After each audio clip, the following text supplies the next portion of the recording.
Hi friends, welcome to BHK Raju computer channel.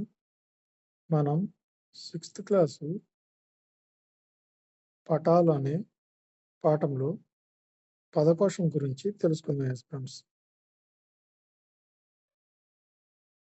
పటం మానచిత్రం అంటే ప్రామాణిక కొలతలతో గీసినదే పటం అంటారు ఫ్రెండ్స్.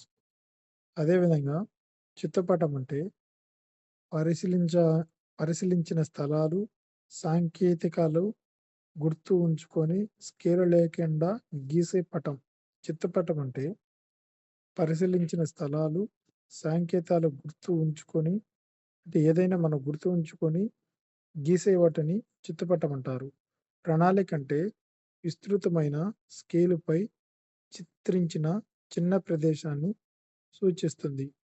కొలబద్ద అంటే నేలపై సహజమైన దూరానికి పంటలో సూచించే దూరానికి గల నిష్పత్తిని తెలుపుతుంది. కొలబద్ద అంటే నిష్పత్తి అని గుర్తుపెట్టుకోండి ఫ్రెండ్స్. దిక్కులు అంటే తూర్పు, పడమర, ఉత్తర, దక్షిణ దిశలను సూచిస్తాయి.